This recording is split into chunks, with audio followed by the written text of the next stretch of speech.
No distante ano de 2009, minha esposa e eu estávamos imersos em um dos capítulos mais emocionantes de nossas vidas. Após anos de planejamento e economia, finalmente demos o grande passo rumo à propriedade de nossa primeira casa em Aurora, Illinois. Lembro-me vividamente da correria e da agitação da mudança, com caixas cheias de lembranças e móveis encontrando seu lugar em nosso novo lar. Acompanhando-nos nesta aventura, estava nossa adorável filha, que mal havia alcançado a tenra idade de 4 anos. Sua energia e entusiasmo eram contagiosos, e cada canto da casa se enchia de sua risada e curiosidade enquanto explorava seu novo ambiente. Para nós, como pais, vê-la crescer e prosperar nesse novo espaço era uma experiência verdadeiramente gratificante. À medida que nos estabelecíamos em nossa nova vida como proprietários de uma casa, surgiram inúmeras decisões a serem tomadas, desde a escolha da pintura para as paredes até a disposição dos móveis.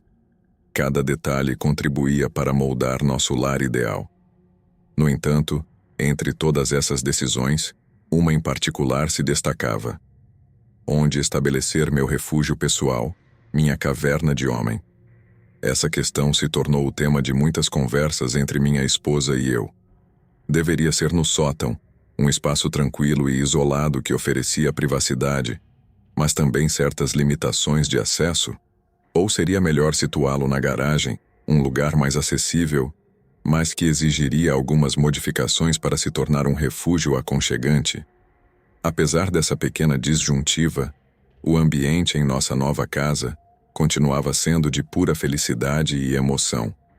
Cada dia trazia novas aventuras e descobertas, e nossa pequena família se fortalecia com cada experiência compartilhada.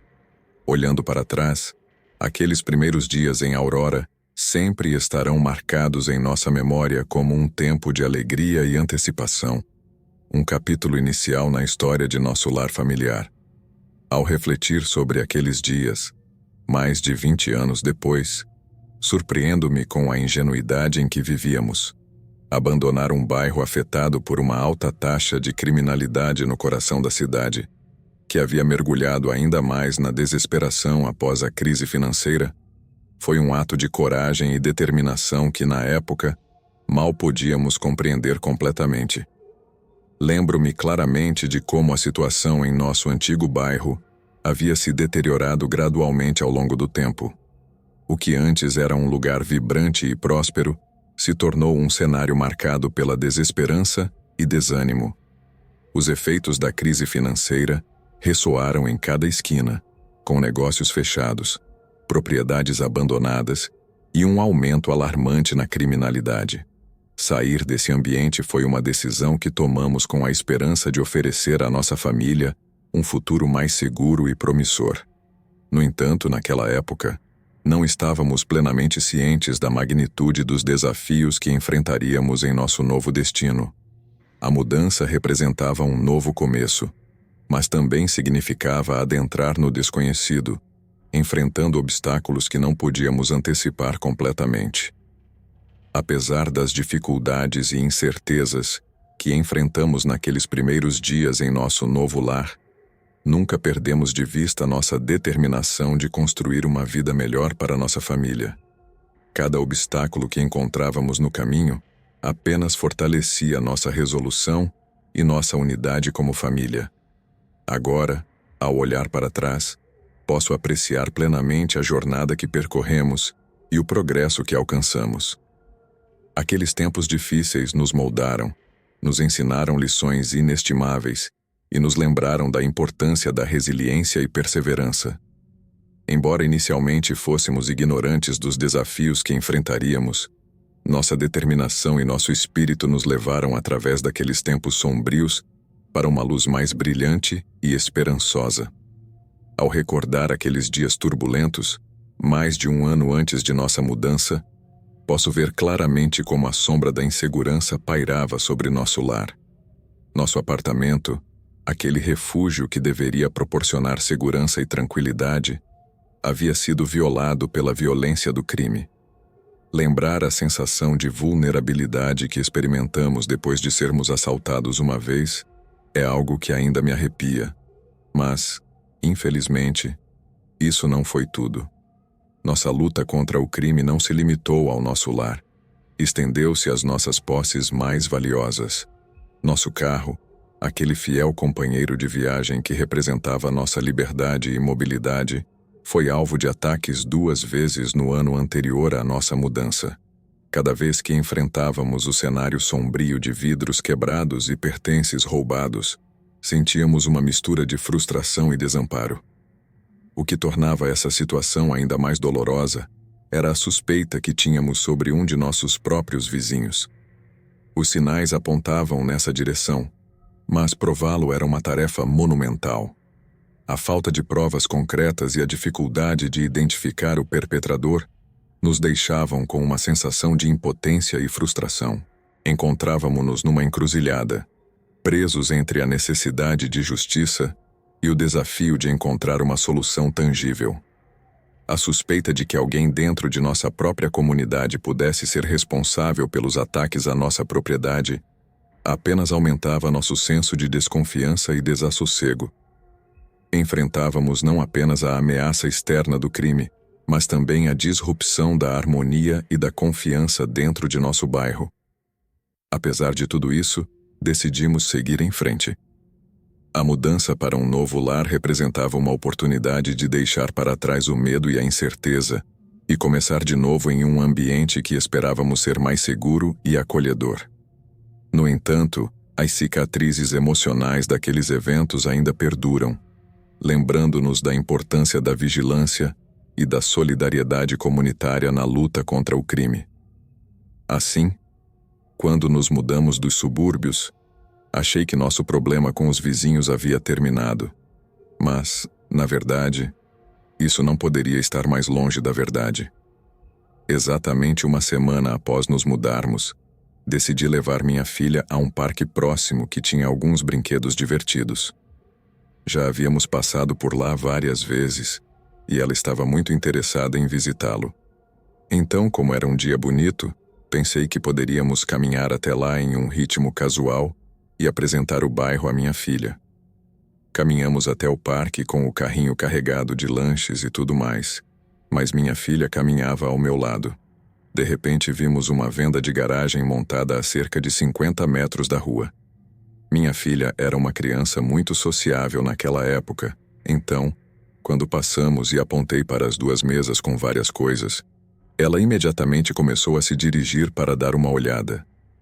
Atrás das mesas, havia uma mulher que parecia ter entre 40 e 50 anos, que cumprimentou minha filha com um sorriso antes de dizer que éramos novos no bairro. Trocamos uma pequena conversa, e eu estava dando uma olhada em algumas das coisas à venda quando, de repente, notei uma pequena boneca aninhada entre alguns bichos de pelúcia sujos. Ao contrário dos seus amigos empoeirados, a boneca parecia quase intocada, mas o que realmente chamou minha atenção foi como ela se parecia tanto com minha filha. Era quase assombroso. Peguei a boneca entre os outros brinquedos de pelúcia e depois mostrei a minha filha dizendo: "Olha, querida, essa boneca se parece com você." E ela se apaixonou por aquela coisa imediatamente. Depois de olhar para ela com os olhos arregalados por um momento ou 2, minha filha se aproximou do carrinho e colocou a boneca em seu assento. A mulher atrás das mesas deixou escapar um grande suspiro de espanto antes de eu brincar sobre como minha filha não me deixaria outra escolha a não ser comprá-la. E a senhora pensou por um segundo e pediu apenas $1. Eu tinha 5. Então dei o dinheiro à minha filha e indiquei que pagasse pela boneca, o que ela fez de uma maneira que provocou outro suspiro de espanto por parte da senhora atrás da mesa. E então eu disse à senhora que ela poderia ficar com o troco. Ela ficou muito agradecida, mas sinceramente eu teria pago 5 vezes mais se ela tivesse pedido. Nossa filha era muito exigente com brinquedos naquela idade, então vê-la ter essa conexão instantânea foi simplesmente impagável. Depois disso, minha filha não parecia mais tão entusiasmada em visitar o parque e insistiu que levássemos sua nova boneca para casa imediatamente. E caso você esteja pensando, oh, essa é uma boneca assustadora tipo Annabelle que vai acabar possuída. Bem, deixe-me assegurar que isso não poderia estar mais longe da verdade. Esta coisa era angelical e estava em muito boas condições para algo que parecia tão antigo. Então fiquei muito feliz em permiti-la. E tenho certeza de que ela não a teria pego em primeiro lugar se parecesse um maldito boneco Chuck ou algo assim. De qualquer forma, levamos a boneca para casa, minha filha começou a brincar de casinha com ela e a tratou como seu próprio bebê. Minha esposa voltou para casa e ficou tão agradavelmente surpresa quanto eu. Havíamos gastado literalmente centenas de dólares em brinquedos com os quais nossa filha nunca brincava. E a única coisa que parecia mantê-la entretida era desenhar nas paredes ou perseguir o gato pela casa. Então, ela se apaixonar por algo, realmente qualquer coisa, que não nos custasse substituir ou consertar foi uma verdadeira bênção do céu. No dia seguinte era domingo. Então minha esposa e eu ficamos em casa o dia todo. Eu estava lá em cima montando alguns móveis quando a campainha tocou. Minha esposa gritou que estava subindo as escadas e depois, 1 ou 2 minutos depois, a ouvi me chamando lá embaixo dizendo que havia alguém lá para me ver. Lembro-me de ter descido até o patamar do primeiro andar e olhar para baixo para ver a senhora de quem comprei a boneca no dia anterior. Desci as escadas para cumprimentá-la, perguntei o que podíamos fazer por ela, e ela respondeu dizendo que tinha um grande favor a nos pedir. Então ela tirou 20 reais de sua bolsa e me perguntou educadamente se poderia devolver a boneca pela qual minha filha estava tão apaixonada. Ela explicou que cometeu um erro e me vendeu algo que não deveria ter vendido e precisava recuperá-lo imediatamente. Era um pedido amigável, mas havia algo por trás disso também. Não quero dizer que ela estava assustada, mas recuperar aquela boneca parecia tão importante que eu disse que sim, e fui tirar a boneca de minha filha. No momento em que entrei na sala de estar, vi-a ainda brincando com a boneca quando naquela época ela já teria largado literalmente qualquer outro brinquedo e sabia que as coisas estavam prestes a ficar bastante complicadas. Caminhei até ela, me ajoelhei ao seu lado e expliquei que a senhora gentil precisava levar sua boneca de volta. Dei alguma desculpa dizendo que a boneca pertencia a outra menina e que ela estava muito triste porque sua boneca havia sido vendida por engano. Se minha filha a entregasse, a menina fictícia ficaria muito feliz e a levaríamos diretamente aonde ela quisesse para comprar quantos brinquedos novos ela quisesse.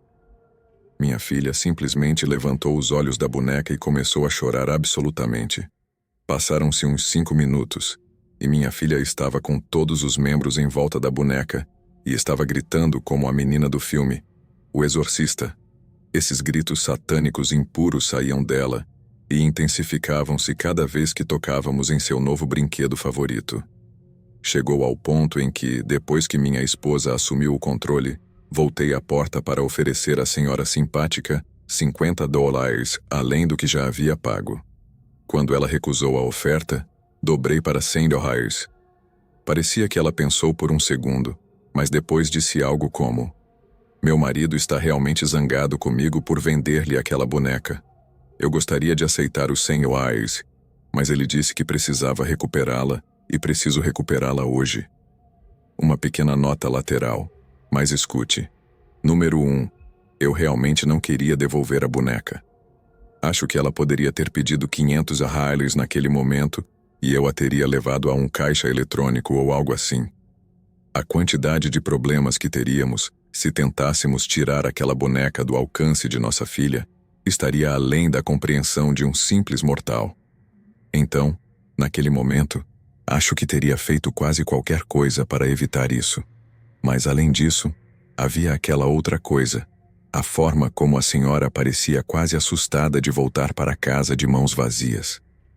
Se seu marido estava tão zangado porque ela havia vendido a boneca, por que ele não veio aqui para explicar? Entendo que foi ela quem vendeu a boneca em primeiro lugar, e sou totalmente a favor de que as pessoas assumam a responsabilidade por seus erros, mas não sei.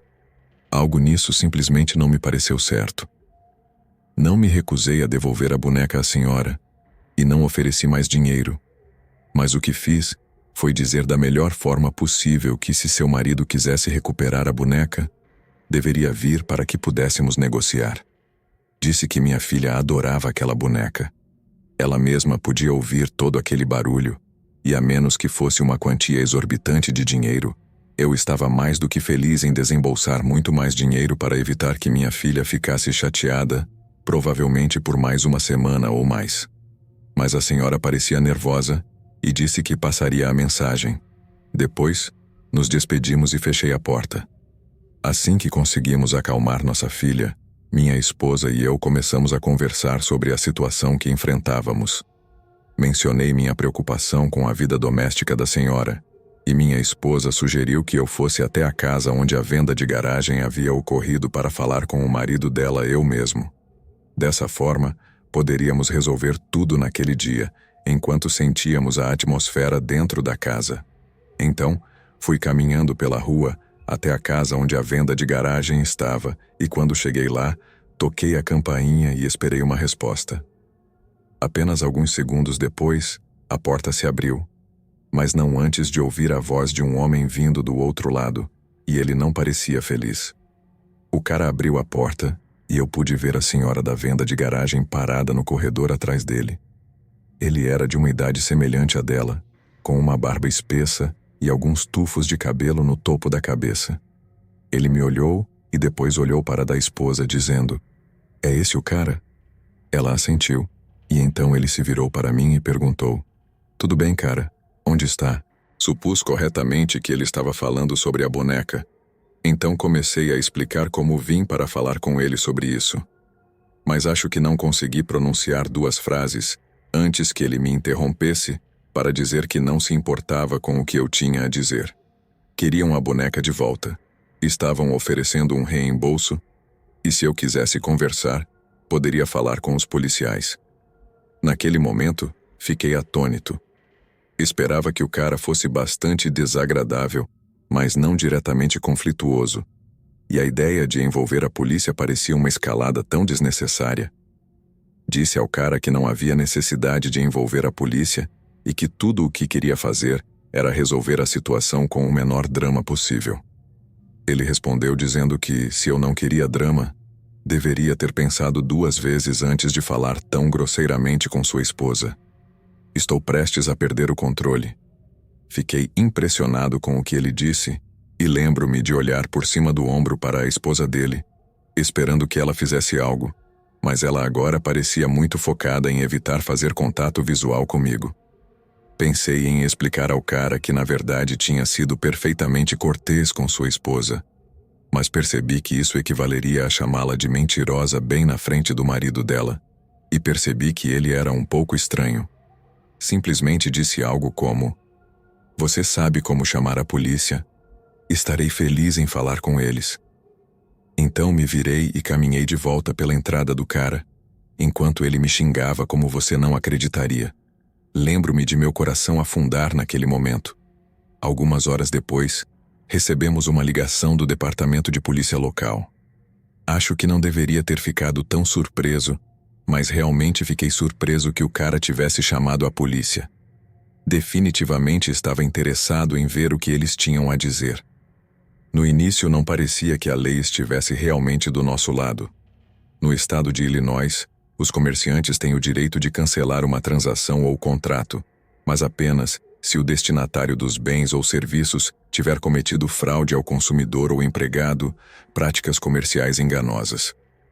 Obviamente eu não havia feito nenhuma das duas coisas, e embora o casal de vendedores definitivamente tivesse distorcido a história para parecer que eu era o vilão, não havia violado nenhuma lei, então não tinha obrigação de devolver a boneca. No entanto, o policial me avisou que, embora eu obviamente fosse livre para devolver a boneca se achasse apropriado, a melhor opção era simplesmente manter distância do casal da venda de garagem e evitar mais confrontos. Suponho que eles tenham sido honestos o suficiente para admitir que me venderam a boneca por acidente, o que deve ter encerrado o caso para qualquer oficial. Tive o azar de receber essa ligação também. Devo mencionar que antes de desligar, deixei claro ao policial que estava disposto a trabalhar com os amigos da venda de garagem. No início, tentei recuperar a boneca de minha filha. Tentei oferecer mais dinheiro, e tudo isso foi uma tentativa de evitar qualquer animosidade entre nós e as pessoas da venda de garagem para onde acabávamos de nos mudar. Não queríamos fazer inimigos, mas também me colocaram em uma posição em que simplesmente não queria mais lidar com eles.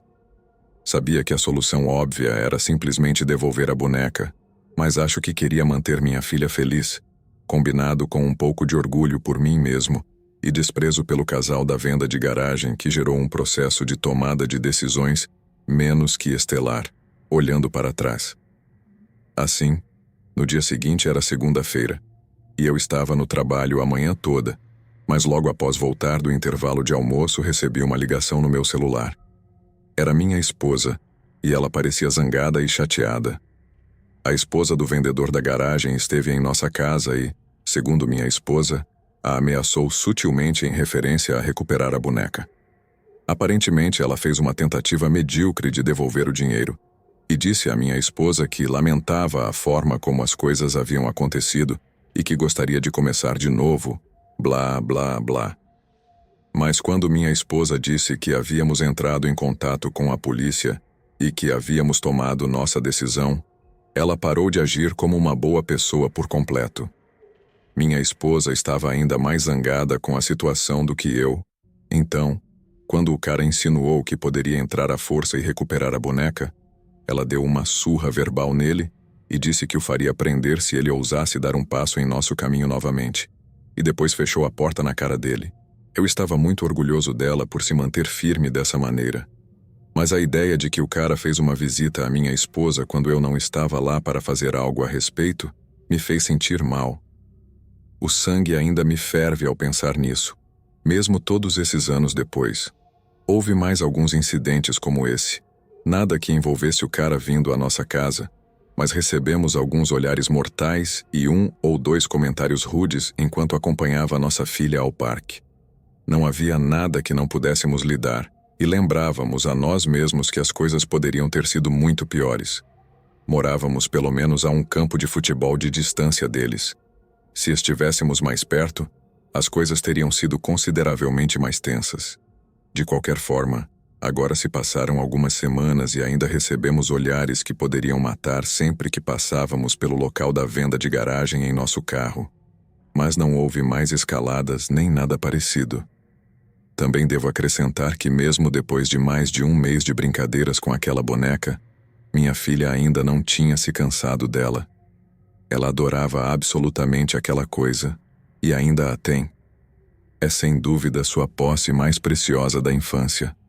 Mas como eu disse, as coisas estavam indo bem, e pensei que as coisas haviam se acalmado, até que, em um domingo à noite, ouvi uma batida na porta da frente. Lembro-me que eram apenas alguns minutos após as 9, e fiquei um pouco irritado porque alguém estava visitando tão tarde. Não era como se eu estivesse correndo para o velho Luger como teria feito na cidade.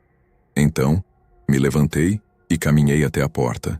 E quando a abri, vi o velho marido da venda de garagem parado na nossa porta. E ele parecia absolutamente seguro de si. Acho que só suspirei no início, antes de perguntar o que ele queria, com uma voz que provavelmente soava mais entediada do que qualquer outra coisa. Eu também tinha tomado 1 ou 2 cervejas naquela noite, então definitivamente demorei um pouco para entender. Mas enquanto o marido da venda de garagem arrastava as palavras "sabe o que eu quero", em resposta à minha pergunta, notei que ele tinha a mão direita escondida atrás das costas. Não perdi tempo e perguntei diretamente o que ele tinha atrás das costas, e quando ele mostrou, foi como se o próprio tempo desacelerasse até se tornar um doloroso avanço em câmera lenta. Era uma arma, e de repente estava apontada diretamente para o meu rosto. Minhas mãos estavam levantadas antes mesmo de pensar em colocá-las lá, e cada ação foi simplesmente involuntária. Durante alguns segundos disse-lhe para não atirar, e da mesma forma involuntária, isso simplesmente saiu da minha boca, como se eu já não tivesse controle sobre mim mesmo. Ao mesmo tempo senti todo o sangue fugir do meu rosto, como se meu cérebro quisesse desmaiar, mas meu corpo simplesmente não me deixava. Foi a coisa mais assustadora que já vi, a pior experiência que já tive em toda a minha vida. E não tenho dúvidas de que isso também se registrou em meu rosto, porque quando o marido da venda de garagem viu, começou a sorrir e disse algo como: "Não precisava chegar a isso, sabia? Deveria ter me dado quando teve a chance." Recuei gaguejando que iria pegá-la naquele momento e que não havia necessidade de ninguém se machucar. Ele deu um passo à frente e atravessou a porta aberta de nossa casa, ainda apontando a arma para mim. Disse que gostaria de me seguir apenas para garantir que eu não faria nada. Acho que ele pensou que eu poderia danificar a boneca de alguma forma ou procurar uma arma para me defender. Seria loucura fazer isso naquela situação, mas também percebi que o que estava acontecendo estava tão longe de ser sensato quanto possível. Disse-lhe que, se íamos pegar a boneca, tínhamos que ir até o quarto da minha filha. O marido da venda de garagem fez um gesto em direção às escadas com a arma e disse: "Você primeiro." Lembro-me disso agora, e foi só naquele momento que percebi o quão aterrorizado estava. No momento em que vi aquela arma, deveria ter saltado e fechado a porta novamente, mas congelei completamente. O mais estranho também é que nem mesmo foi a primeira vez que tive uma arma apontada para o meu rosto. Mas foi a primeira vez que, mais ou menos, vi isso acontecer. Mas quando vi nas mãos daquele marido da venda de garagem naquela noite, com aqueles olhos injetados de sangue e a dificuldade em suas palavras, isso era um nível completamente diferente de medo. Naquela primeira vez, quando fui assaltado, sabia que, se mantivesse a boca fechada e entregasse minha carteira, isso seria tudo. Provavelmente estaria bem, e graças a Deus me deixaram caminhar de volta para meu apartamento sem mais nada além de um ego ferido.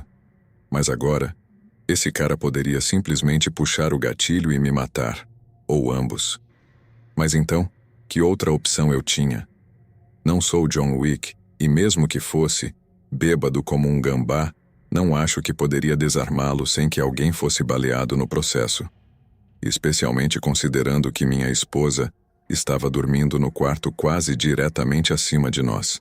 Então, qualquer luta no estilo de Hollywood estava fora de questão. Subi as escadas com os braços ainda levantados a um ritmo o mais lento e constante possível.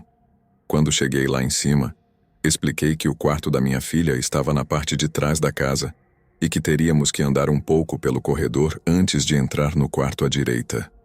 O som da minha voz fez minha esposa sair do quarto, mas antes que tivesse a oportunidade de perguntar quem era, ela viu o marido da venda de garagem e a arma em sua mão, o que a fez recuar com um grito. Disse-lhe para voltar para dentro e fechar a porta do quarto. Ela me ignorou completamente, saiu para o corredor e se posicionou ao meu lado de uma maneira que bloqueava a passagem do vendedor de garagem. Então, ela olhou fixamente para ele e disse com uma voz que soava aterrorizada, mas muito desafiadora: "Você não vai se aproximar da nossa filha, seu desgraçado doente." O marido da venda de garagem parecia profundamente ofendido com a sugestão de que queria qualquer coisa além daquela boneca. Hoje em dia, estou muito orgulhoso de quão corajosa minha esposa foi, mas naquela época, estava furioso porque ela não deveria fazer nada que ofendesse, agonizasse ou mesmo irritasse o bêbado que empunhava a arma diante dela. Parecíamos completamente insanos, mas o mais louco é que acho que realmente funcionou para nós. Como disse, ele parecia quase ofendido por querer qualquer coisa além da boneca. E quando nos disse isso, minha esposa sugeriu que ele esperasse lá fora, e nós dois buscaríamos a boneca. O marido da venda de garagem parecia contente com o resultado, mas antes de ela seguir para o quarto de nossa filha, ele a informou que, se ela fizesse algo com a boneca por despeito, ele não hesitaria em me dar um tiro. Quero dizer, uma repetição das performances de birra da minha filha em termos de fazer birra, mas de alguma forma minha esposa conseguiu pegar a boneca sem acordá-la e entregá-la ao vendedor de garagem, que parecia muito satisfeito, antes de ele nos ordenar a voltar ao nosso quarto. Ele disse que poderia sair sozinho e que não queria que o seguíssemos. Quando ele se virou, optamos pelo quarto da nossa filha, mesmo sem ter uma fechadura na porta, e lá ficamos até ouvirmos aquele cara fechar a porta da frente atrás dele. Depois disso, com muita cautela, garantimos que ele realmente havia ido embora.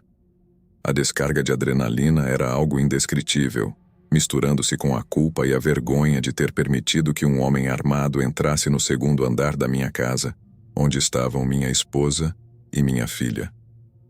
Não foi uma noite muito agradável, deixe-me dizer. O que aconteceu depois foi ainda mais longo e prolongado que a primeira metade da história, então tentarei simplesmente condensar as coisas o melhor que puder para passar as partes mais interessantes e não a todos esses aspectos legais relativamente entediantes. Para começar, o cara foi preso. Sem dizer, a polícia jogou o livro nele. Ele estava sendo acusado de roubo à mão armada, invasão de domicílio, posse de arma durante a execução de um crime e, acho, muitas outras coisas como pôr em perigo imprudente. Mas não sou um especialista jurídico, então não me cite nisso. Ele acabou recebendo uma sentença suspensa devido a vários fatores diferentes, mas foi proibido de possuir armas de fogo em Illinois e foi obrigado a frequentar aconselhamento por seu consumo de álcool. Se ele violasse qualquer uma das condições nos próximos anos, iria para a prisão por pelo menos 1 ano e meio. Minha esposa e eu estávamos satisfeitos com os resultados. Quero dizer, doeu onde tinha que doer, de certo modo, porque acho que ele era um grande fã de armas, mas colocou um verdadeiro freio em nossa mudança sabendo que vivíamos na mesma rua de um psicopata assim. E agora, na maior parte, ou pelo menos na parte em que costumo completar a história para que não seja tão incrivelmente sombria e perturbadora, qualquer um que fique bêbado e faça uma invasão de domicílio em pequena escala, obviamente não é dos meus. Mas a verdade é que havia um método para a loucura desse cara. Ele não estava empenhado em recuperar a boneca devido ao apego sentimental a ela. Na verdade, quase não tinha valor sentimental para ele. A razão pela qual ele estava tão determinado a recuperá-la era porque valia muito mais do que apenas $1. Antes da venda de garagem, o casal havia desenterrado um monte de coisas ao redor da casa e separado os itens que poderiam vender online por preços mais altos daqueles que poderiam tentar vender em uma venda de garagem antes de partir para a cidade.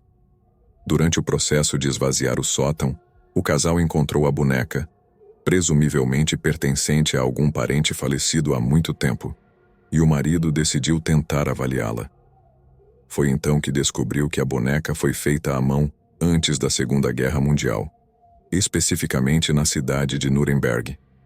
Suponho que os familiares do marido ou da esposa serviram na Alemanha após a guerra e provavelmente participaram dos julgamentos de Nuremberg de alguma forma naquela época, porque Nuremberg é famosa por seus fabricantes de bonecas. Esses familiares pegaram uma boneca que na época custava apenas alguns dólares. Lembre-se de que a Alemanha estava falida no final da guerra e depois a trouxeram de volta aos Estados Unidos para dá-la aos filhos. Acontece que essa boneca era quase única, das 3 que havia para ser exato, e foi fabricada por uma empresa chamada Kammer e Reinhardt. A fábrica deles foi danificada durante a guerra e levou anos antes de poderem voltar aos níveis de fabricação de antes da guerra. O que significava que estávamos na posse de um item de colecionador muito valioso. Não quero dizer exatamente quanto vale a boneca, mas para dar uma ideia, basta saber que uma boneca Kammer foi vendida por quase 400 mil reais em um leilão em 2014. $500 mil por uma boneca antiga. Nunca teria acreditado se não tivesse visto eu mesmo, mas depois de pesquisar, de repente tudo fez muito sentido. Tudo veio à tona depois que a polícia interrogou a vendedora da garagem em relação à invasão de domicílio, e para se distanciar o máximo possível do que seu marido havia feito, ela contou absolutamente tudo o que sabia à polícia. Depois, toda a história foi repetida na audiência do cara, e como ele se declarou culpado de todas as acusações antes de implorar ao juiz por uma punição mais branda possível, foi assim que acabou recebendo nada além da sentença suspensa e a proibição estadual de armas de fogo. Como eu disse, minha esposa e eu não estávamos muito satisfeitos com o resultado, pois achávamos que ele merecia pelo menos um pouco de tempo de prisão por nos assustar tanto.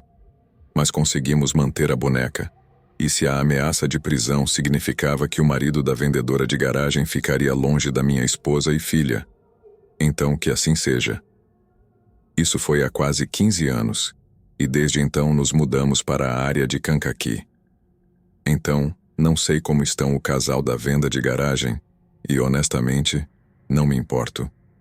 O que me importa é que minha filha ainda tem a boneca, que por algum tipo de milagre sobreviveu à sua infância. Não dissemos a ela quanto valia até que ela fosse muito mais velha, quando soubemos que era um tipo de investimento e que não deveria vendê-la por capricho para conseguir dinheiro para gastar aqui e ali. Sempre cuidamos dela, e minha filha dizia que sempre achou que era porque a boneca lembrava a infância dela. Mas a verdade é que sabíamos que um dia essa boneca poderia igualar o pagamento inicial de uma casa. Muitas pessoas disseram que éramos loucos por deixá-la continuar brincando com a boneca depois de descobrir quanto valia. Quero dizer, e correndo o risco de parecer sentimental demais, direi o que disse a eles. Ver minha filha feliz, realmente feliz, valeu mais para mim do que qualquer quantia de dinheiro. Ela obteve anos e anos de alegria graças àquela coisa.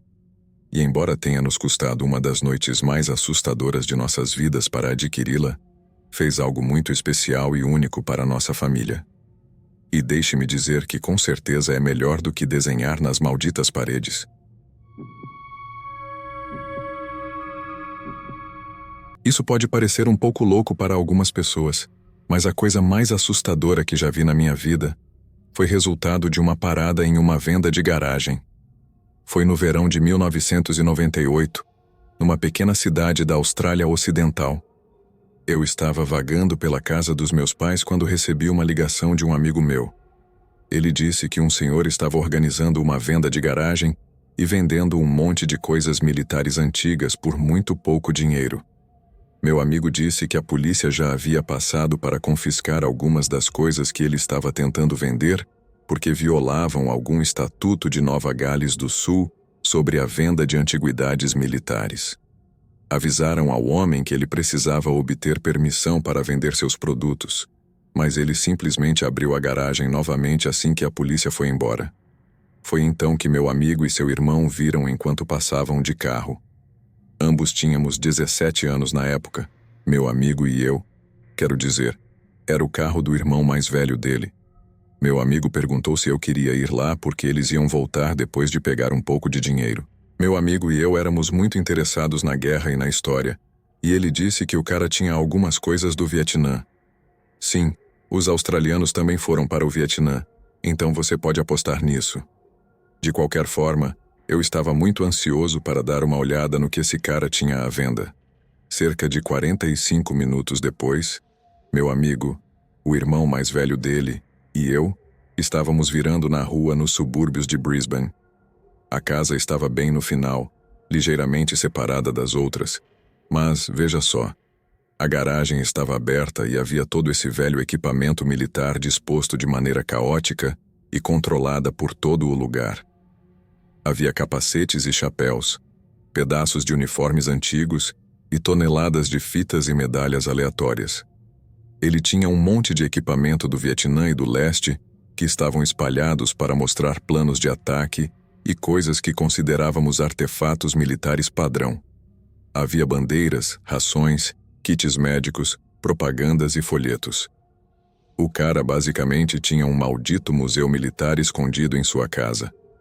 Meu amigo, seu irmão e eu estávamos tendo um verdadeiro instinto destruidor, olhando tudo e fazendo perguntas. O cara disse que era um ex-digger, ou seja, um ex-soldado, mas que já estava fora há algum tempo e se tornara uma espécie de colecionador no tempo livre. Quando perguntamos por que ele estava vendendo todas as suas coisas, ele disse que tinha problemas financeiros e que precisava reduzir sua coleção há algum tempo. Então, aquele era o melhor momento para fazer uma pequena venda de garagem para arrecadar alguns fundos. Parecia um bom sujeito, um pouco fora do seu estilo roqueiro, mas quem não estava? Muito calvo, usando jeans e uma jaqueta de couro cortada, como a que os motociclistas usam, mas com todas aquelas coisas militares. Depois de um tempo, após uma conversa e algumas perguntas, o cara voltou para dentro e nos deixou à vontade, dizendo para avisá-lo se precisássemos de algo. Acho que ficamos mexendo em todas aquelas coisas por mais de meia hora, cada um separando tudo o que queria comprar. Havia guias de preços aproximados perto de todos os pequenos montes de fitas e coisas, 3 por $1, compre um e ganhe outro grátis, esse tipo de coisa. Estávamos calculando o preço de todas as nossas coisas ao centavo, e estou certo de que conseguimos o máximo pelo nosso dinheiro. Mas bem quando estávamos prontos para pagar, vi uma caixa de álbuns de fotos antigos, bonitos também, com capas de couro e tudo mais. Estavam cheios de fotos antigas de todos os tipos de guerras e zonas de conflito. O único problema foi que depois de chamarmos o cara, ele disse que eram um pouco mais caros do que o resto das coisas. Fazia sentido, para ser honesto, eram bons álbuns, e as fotos que continham poderiam ir para um maldito museu. A questão é que eu já tinha escolhido coisas suficientes para gastar o meu dinheiro. O cara disse que poderia deixá-los de lado para mim por 24 horas, mas que isso me daria tempo suficiente para conseguir mais dinheiro. Agradeci, comprei o que já havia escolhido e voltei no dia seguinte, sozinho, para pegar os álbuns de fotos. Era uma caminhada de cerca de 30 minutos da casa dos meus pais até a casa do cara. Então peguei minha mochila e fui até lá, avisando o que estava lá. Ele veio até a porta, me cumprimentou e foi até a garagem para me encontrar lá. Eu só tinha 50 Harleys e cada álbum custava 10 reais, então eu precisava decidir quais queria dos 20 a 30 que ele tinha. Enquanto estava revisando os álbuns, o cara e eu conversávamos um pouco sobre por que eu estava tão interessado em história e tudo mais, e eu disse que estava pensando em me alistar assim que viajasse um pouco pela Ásia. Ele brincou que o exército me enviaria para a Ásia de graça se eu me alistasse, mas sabia a que me referia. Depois disso, a conversa diminuiu, e pensei que ele me deixaria em paz por um tempo, até que eu tomasse minhas decisões. Mas ele baixou um pouco a voz e perguntou se eu queria ver algo realmente legal. Disse que dependia do que era, mas me senti aliviado quando ele disse que queria me mostrar sua coleção verdadeira, como ele colocou. As coisas que ele colocou à venda eram coisas que ele não se importava de ver irem embora, mas as coisas que ele guardava em seu escritório eram todas coisas que ele considerava inestimáveis, coisas das quais não podia se desfazer e coisas que nunca poderia vender de qualquer maneira, não legalmente. Meu primeiro pensamento foi que ele tinha um monte de armas lá, rifles e coisas assim, que na época eram extremamente ilegais. Isso foi no verão de 98. Um ano após a grande anistia australiana de armas de 97 e 2 anos após o massacre de Port Arthur, em 96, onde um cara matou um monte de pessoas na Tasmânia. Acho que o nome dele era Martin Bryant, e ele matou mais de 30 pessoas, incluindo crianças, antes de ser capturado pela polícia. Isso causou uma enorme indignação e levou o governo a mudar todas as leis sobre armas e implementar um programa de recompra em massa para tirar todo tipo de armas das ruas australianas. Na verdade, funcionou de muitas maneiras, e acho que quase 500.000 de armas foram derretidas e transformadas em sucata. Mas muitos proprietários de armas não queriam entregar seus rifles, e pensei que esse ex-militar poderia ter sido um deles. Estava um pouco nervoso, para ser honesto, então perguntei algo como se não eram metralhadoras, certo? Ele riu e disse que não, mas que provavelmente eram tão ilegais quanto, e não para o prazer visual de qualquer pessoa que pudesse dedurá-lo à polícia.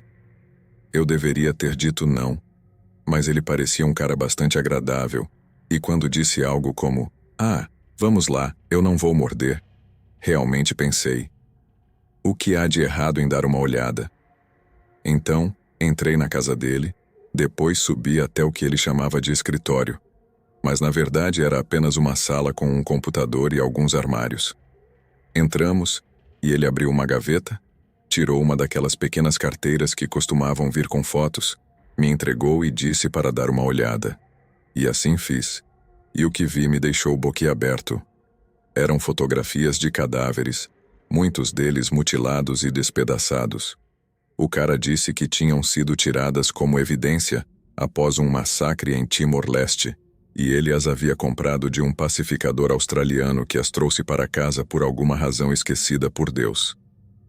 Ele disse que obviamente não estavam à venda, mas que tinha muito mais como essas escondidas, se eu quisesse ver. Disse que na verdade estava bem, mas antes que pudesse dizer mais alguma coisa, o cara foi até o armário e o abriu, enquanto dizia que tinha um monte disso. Na verdade, não queria ver outra coisa que fosse gráfica ou sangrenta, e foi isso que quis dizer quando disse que estava bem. Mas acho que ele interpretou como se eu dissesse que achava as fotos entediantes, ou algo assim. Parece uma loucura dizer, mas não pensei em nada enquanto tentava disfarçar meu desconforto. O cara fechou o armário com um sorriso e mudou de assunto, como se pudesse sentir minha ansiedade. Bem, se algum dia mudar de ideia ou se interessar mais pela história militar, sabe onde me encontrar, disse ele, piscando para mim. Agradeci a oferta e rapidamente mudei o foco para os álbuns de fotos que inicialmente havia vindo comprar. Escolhi alguns e paguei, tentando parecer o mais normal possível depois do que acabara de ver.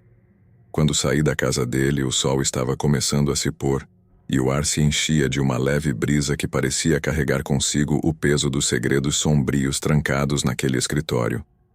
Caminhei de volta para casa sentindo uma mistura de fascinação e repulsa pelo que havia descoberto. Não era apenas a história oficial que guardava horrores, mas também as coleções privadas daqueles que estiveram próximos o suficiente para recolher os fragmentos. Decidi que aquela seria minha última visita. Estamos retrocedendo bastante no tempo para este caso. Quando me mudei pela primeira vez da casa dos meus pais para um apartamento próprio, enfrentei um problema sério com a decoração do espaço masculino. Eu não tinha quase nenhum móvel e estava gastando dinheiro com comida para a viagem porque não tinha nada com que cozinhar ou comer. Eu também não tinha carro, então não poderia simplesmente dirigir até uma loja de móveis e comprar tudo o que precisava. Eu tinha que encontrar alguém com um veículo que estivesse disposto a me ajudar e, além disso, precisava economizar muito mais dinheiro depois de gastar tudo em 2 meses de aluguel e um depósito de segurança antecipado. Disse a mim mesmo que poderia esperar até o próximo salário e tinha cerca de $100 em gorjetas economizadas. Mais ou menos na segunda semana, voltando para a casa do trabalho, vi um cartaz em frente a uma casa que dizia "Venda de garagem". Era um grande cartaz encostado no jardim da frente e embaixo dizia "Móveis, roupas, preços negociáveis para compras em grande quantidade". Foi um momento bíblico, como uma luz brilhante brilhando do céu sobre aquele cartaz mal feito, enquanto um coro de anjos cantava "Aleluia". A casa onde seria a venda de garagem ficava a 2 quadras do meu apartamento.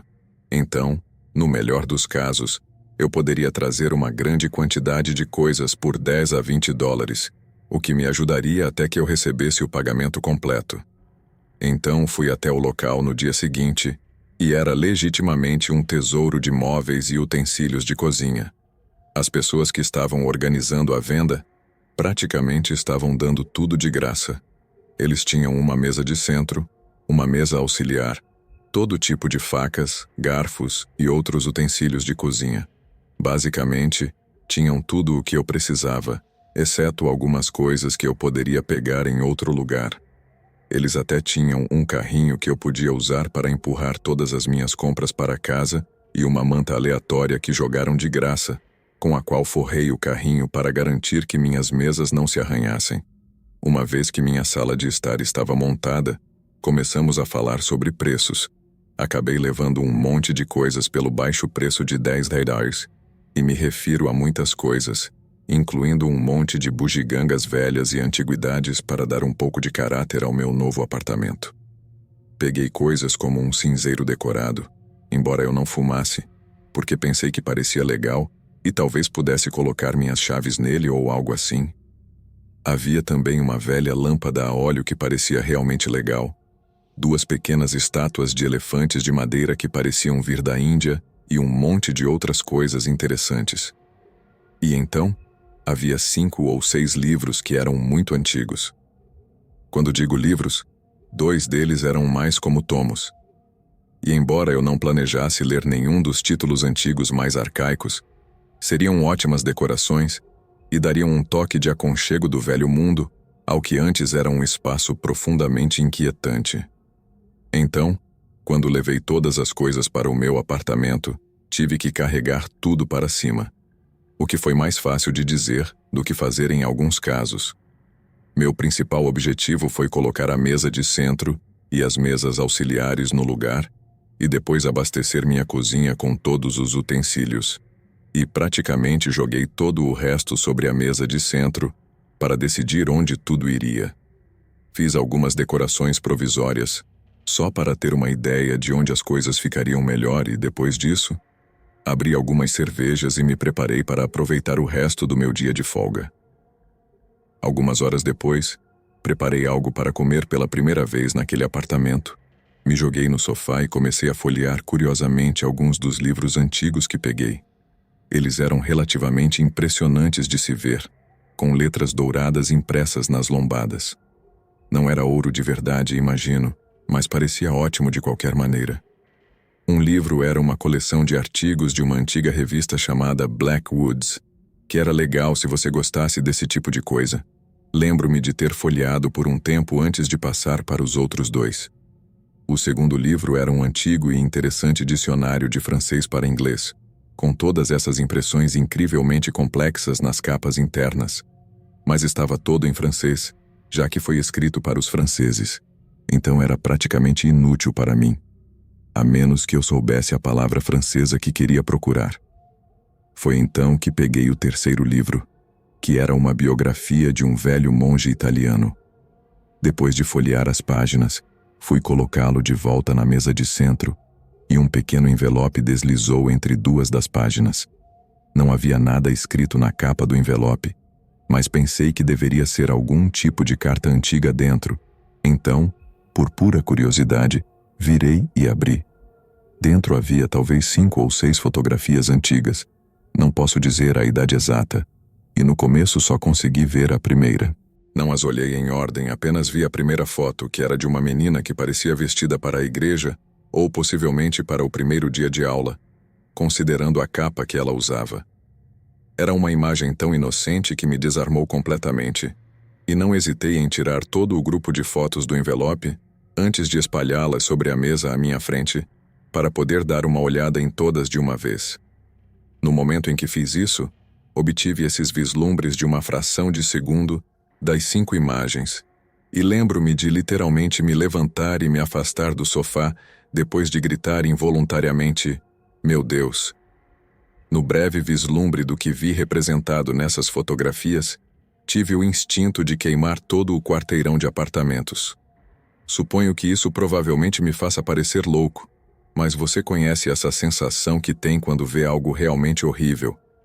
Como uma foto no Instagram ou o que quer que seja, uma imagem de 1000 aranhas deslizando por um espaço, ou os olhos brilhantes de um crocodilo olhando para você em um esgoto escuro, e todos os comentários são como, "Não, mate com fogo", e todo esse tipo de coisas de que estou falando. O tipo de imagem que arrepia sua espinha, te faz estremecer e recuar fisicamente depois de te dar uma sensação física tangível de nojo, pavor e horror. Multiplique esse sentimento por 10, e acho que você terá algo parecido com o que senti depois de ver o que estava representado nessas fotografias. Tenho certeza de que entenderá quando digo que quero dedicar o menor tempo possível a descrever essas coisas.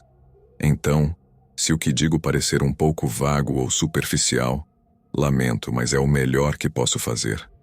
Como disse, a primeira imagem parecia inocente e me levou a uma falsa sensação de segurança, mas depois vieram as outras. A menina já não parecia apenas carrancuda, mas assustada. Havia homens a cavalo com capuzes pontudos e assustadores que pareciam capuzes da Ku Klux Klan, mas eram pretos e muito mais altos. Em outra imagem, eles estavam fora dos cavalos, segurando a menina enquanto ela chorava. Havia outra foto, a última, mas não vou descrevê-la. Basta dizer que foi a que me fez ter certeza de que o que tinha em mãos não era apenas perturbador, mas completamente ilegal e definitivamente maligno.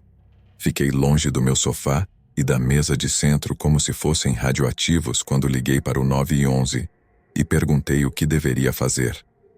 A atendente demorou 1 minuto para me conectar com a polícia e então me disseram que simplesmente colocasse as fotos de volta no envelope e as deixasse de lado para que pudessem buscá-las o mais rápido possível.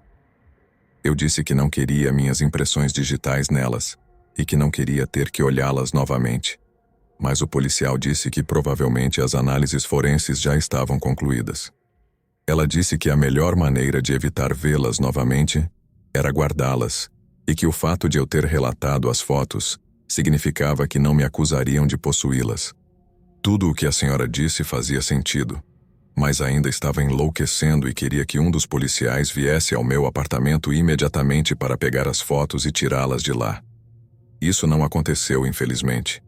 Foi classificado como algo que não era uma emergência, o que significava que eu teria que esperar até o próximo domingo antes que os detetives do departamento responsável viessem falar comigo e pegar as fotografias. Continuei tentando dizer que não eram tanto as fotografias que precisavam de ação urgente, mas as pessoas de quem comprei os livros. Não sabia o endereço de memória, mas poderia mostrar à polícia onde estava a venda de garagem para que pudessem ir e perguntar às pessoas de onde haviam conseguido os livros. A senhora respondeu dizendo que, se eu soubesse onde eles moravam, não havia necessidade de se apressar até lá. Suponho que isso faça sentido para um departamento de polícia lidando com um fim de semana movimentado e recursos limitados, mas para mim, naquele momento, parecia completamente louco.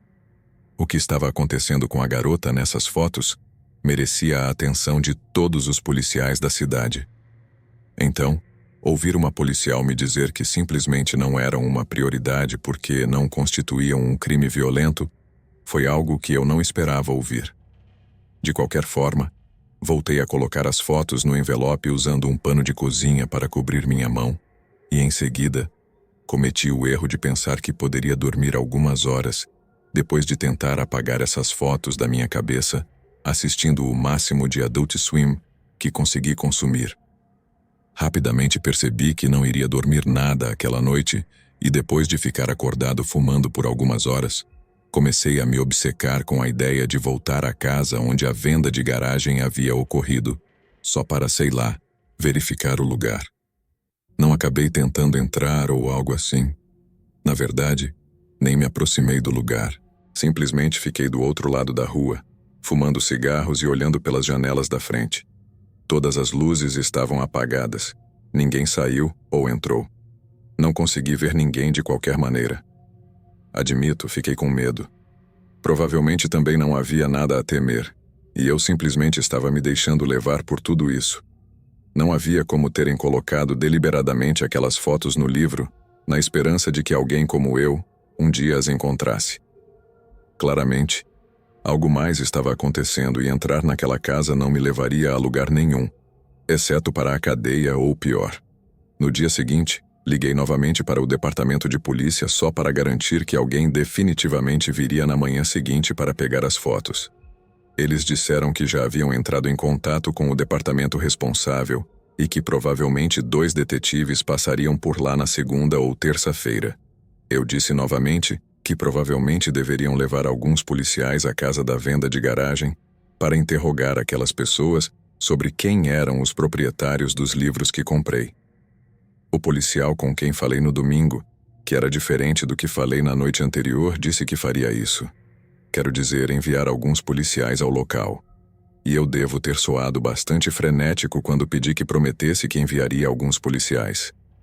Para ser justo, seu tom mudou completamente quando ele me pediu para resumir o que havia dito ao primeiro policial com quem falei. Uma vez que ele entendeu a seriedade de tudo e, mais importante, o quão perturbado e assustado eu estava, ele jurou que enviaria uma unidade de patrulha imediatamente. E descobri que ele cumpriu sua palavra no dia seguinte, quando 2 detetives vieram pegar as fotos e falar comigo sobre a venda de garagem. Simplesmente fiquei do outro lado da rua, fumando cigarros e olhando pelas janelas da frente. Todas as luzes estavam apagadas. Ninguém saiu ou entrou. Não consegui ver ninguém, de qualquer maneira. Admito, fiquei com medo. Provavelmente também não havia nada a temer. E eu simplesmente estava me deixando levar por tudo isso. Não havia como terem colocado deliberadamente aquelas fotos no livro, na esperança de que alguém como eu um dia as encontrasse. Claramente, algo mais estava acontecendo, e entrar naquela casa não me levaria a lugar nenhum, exceto para a cadeia ou pior. No dia seguinte, liguei novamente para o departamento de polícia só para garantir que alguém definitivamente viria na manhã seguinte para pegar as fotos. Eles disseram que já haviam entrado em contato com o departamento responsável e que provavelmente 2 detetives passariam por lá na segunda ou terça-feira. Eu disse novamente que provavelmente deveriam levar alguns policiais à casa da venda de garagem para interrogar aquelas pessoas sobre quem eram os proprietários dos livros que comprei. O policial com quem falei no domingo, que era diferente do que falei na noite anterior, disse que faria isso.